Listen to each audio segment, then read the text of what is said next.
It was supposed to be a routine segment on Capitol Point Live, a political panel show known for its sharp debates and unfiltered commentary. Former Florida Attorney General Pam Bondi had just finished a heated discussion with Representative Jasmine Crockett, a rising star in the House known for her assertive style and legal mind. The cameras cut to a commercial. The hosts leaned back, makeup artists swarmed, and producers buzzed in the background. What no one realized, or rather, what Pam Bondi didn't realize, was that her microphone was still live. She leaned slightly to the side, glanced at one of the co-hosts, and muttered, "She always thinks shouting equals intelligence. Give me a break."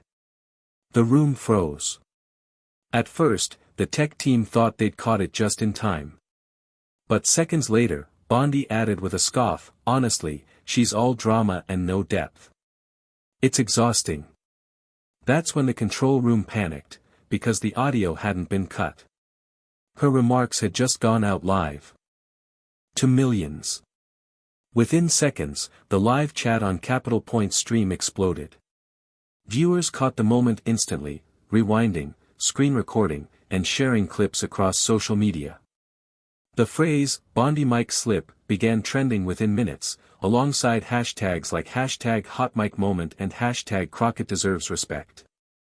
Back in the studio, Pam Bondi remained unaware. She casually sipped from a water bottle, adjusted her jacket, and scrolled through her phone.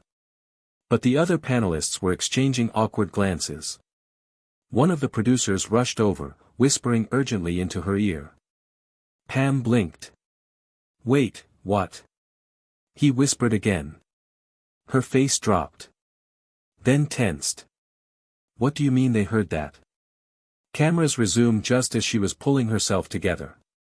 The host, clearly rattled, tried to steer back into the segment. "We're back on Capitol Point, and now turning to the next topic, budget negotiations." But it was too late. The damage was done. Across the country, journalists, influencers, and political commentators were already reacting. Not to the budget, but to Bondi's remark. And Jasmine Crockett? She had just found out too. Representative Jasmine Crockett was still at her desk on Capitol Hill when her phone buzzed, once, then again, then relentlessly. Her chief of staff, Marcus, leaned in through the office doorway. "You might want to see this," he said, holding out his phone.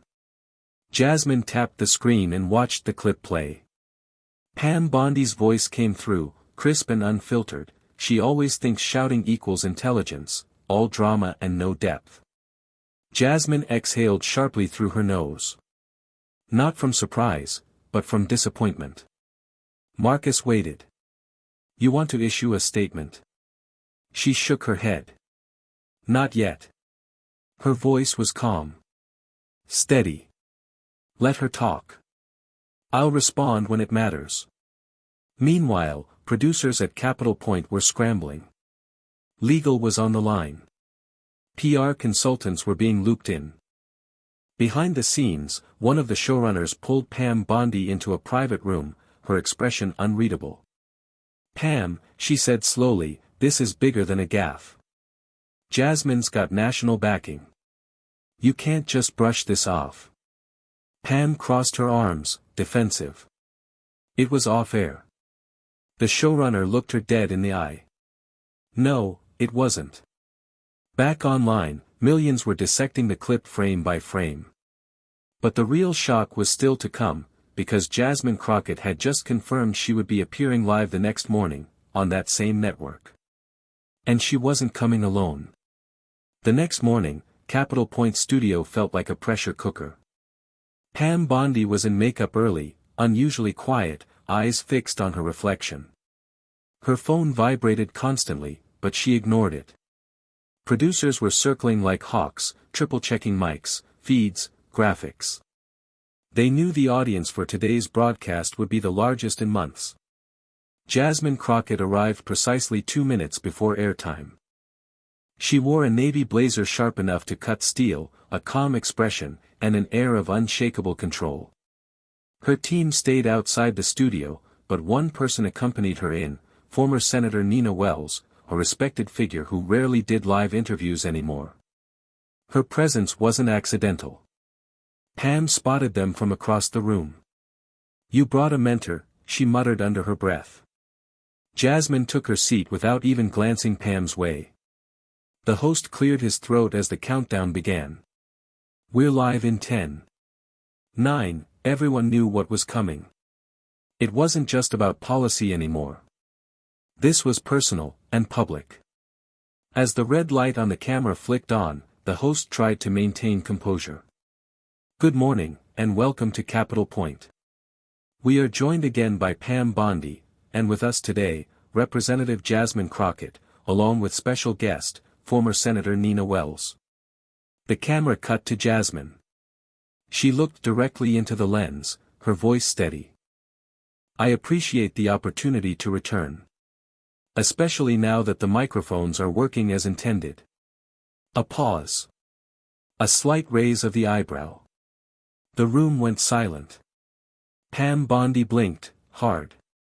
This wasn't going to be an ordinary segment. Pam Bondi straightened in her seat, forcing a smile that didn't reach her eyes. The host tried to pivot. "Let's start with the topic that's been all over the headlines. Ms. Bondi, would you like to address the remarks caught on your hot mic yesterday?" Pam's jaw tightened for half a second. Then she leaned toward the desk, hands clasped. "Look, I was speaking in a private moment, not knowing the mic was live. I regret that it aired." "That's not how I usually operate," Jasmine calmly interjected. "With respect, you weren't unaware. You were unfiltered." The tension thickened. "I've been called passionate, loud, emotional," Jasmine continued.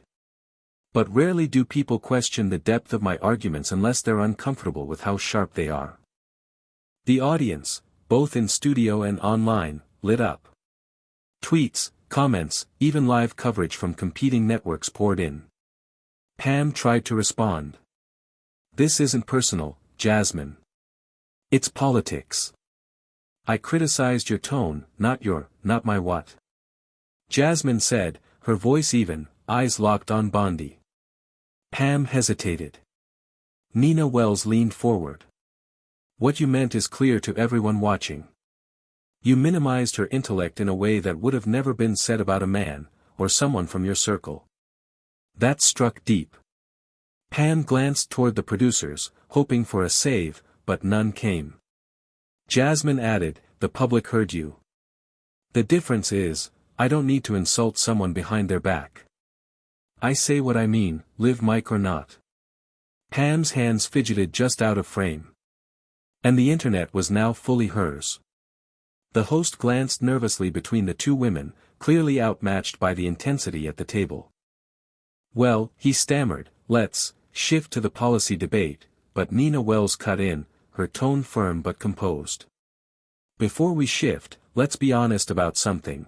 This isn't just a mic accident. It's a pattern. When certain people speak with fire, it's called passion. When others do it, it's drama. You don't need to say the quiet part out loud anymore, it's already been heard."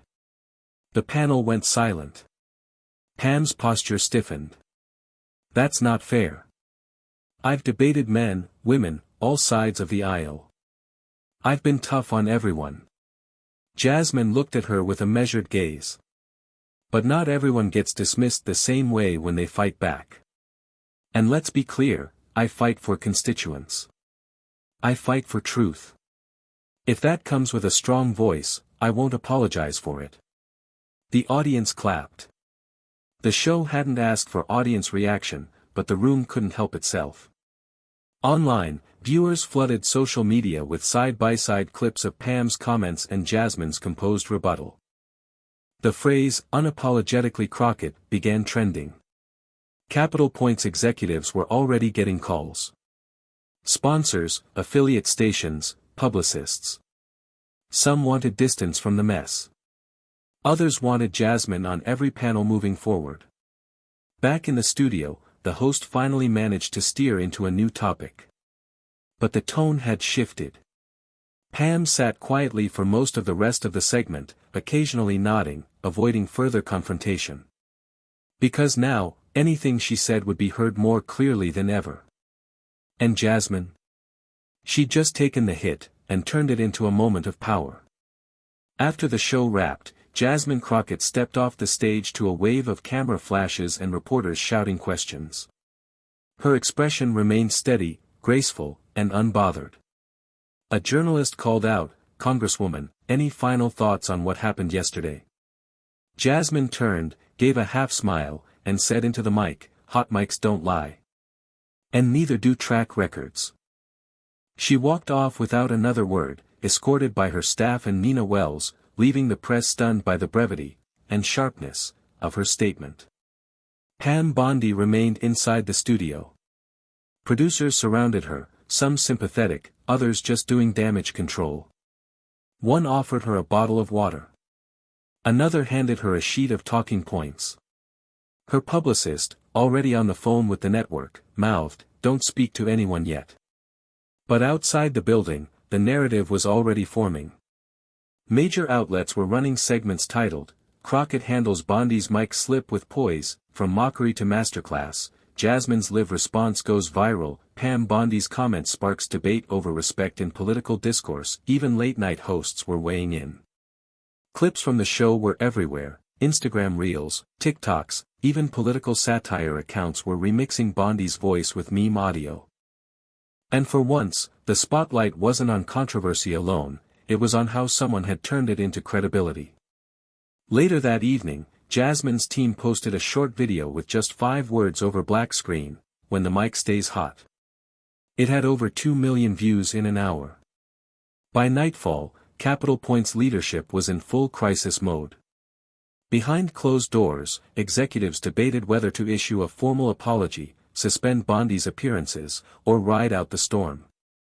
The network's inbox was flooded with both support and backlash. Several sponsors had already requested to re-evaluate their association, depending on how the network handled things moving forward. Pam Bondi, meanwhile, remained defiant, at least in public. She released a carefully worded tweet, "In live TV, things get said in the heat of debate. I respect all my colleagues, even when we disagree. Moving forward, I hope we can focus on policy, not personalities." The comments section was brutal. "Things get said, or you get caught saying them. Respect?" You literally called her exhausting. No accountability, just deflection. That same evening, Jasmine Crockett went live on her own Instagram. No network, no filters, just her and her supporters. "I didn't come into politics to be liked by everyone. I came to fight for justice, truth, and for people who are tired of being talked about instead of to. If someone's mic being hot is what it takes to show the public who's really sitting at these tables, so be it." The comments section erupted in hearts and praise. Pam's camp, sensing the tide, scrambled to secure a one-on-one primetime interview to try to repair the optics. But word leaked that Crockett had already been invited to The View, Morning Joe, and even a sit-down with Trevor Noah's new political series.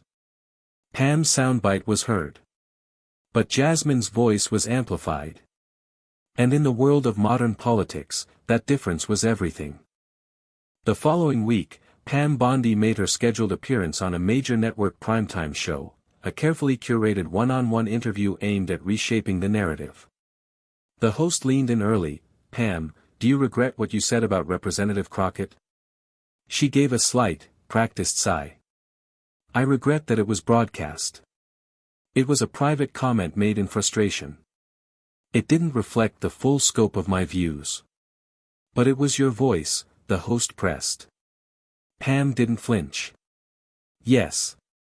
And I've said as much. But we can't reduce public service to soundbites. I hope people can see beyond that and look at what I've done throughout my career." The interview aired, and was immediately dissected online. Viewers noticed what wasn't said more than what was. There was no direct apology. No acknowledgement of how her words reinforced old biases or undermined her credibility. Meanwhile, Jasmine Crockett appeared live on The View the next morning. She didn't gloat. She didn't attack. "I'm not here to drag anyone," she told the hosts. I'm here because millions of women, especially women in leadership, get dismissed, not for what we say, but for how we say it. That's the conversation we need to be having. The crowd applauded, and one of the co-hosts added, that's why people are gravitating toward you, Congresswoman. You didn't just respond, you reframed the whole moment. Clips from the interview dominated the day's headlines. Pam's team had hoped the storm would blow over. But it hadn't. It had simply shifted direction, from scandal to reckoning. From Bondi's words to Crockett's leadership. And in political circles, people were whispering something new: Jasmine just proved she can handle heat, and lead through it. 2 weeks after the hot mic incident, the dust still hadn't settled, but the momentum had shifted entirely. Pam Bondi's appearances on political commentary panels began to dwindle. Quiet cancellations, rescheduled bookings, and editorial pivots became routine. Her reputation as a media firebrand had taken a visible hit. She remained defiant publicly, but even her allies were distancing themselves privately, calling the situation unfortunate and avoidable. By contrast, Representative Jasmine Crockett was seeing a surge in visibility and influence. She was invited to headline a Women in Leadership Summit in D.C., where she delivered a keynote that left the audience on its feet. Her words were calm, deliberate, and razor-sharp: you don't always choose the moment that defines you. But you can choose how you respond. I didn't go looking for that moment on live TV. But when it came, I let it speak for itself, and then I spoke louder. The crowd roared. Later that evening, a major national magazine announced its upcoming cover: the voice they tried to dismiss, Jasmine Crockett rises. Meanwhile, Pam Bondi's team quietly released a final statement, hoping to close the chapter. Ms. Bondi remains committed to open, spirited political debate and wishes Representative Crockett continued success in her role. There was no apology. There was also no response from Jasmine. Because by then, she didn't need one. The public had already decided whose mic truly mattered.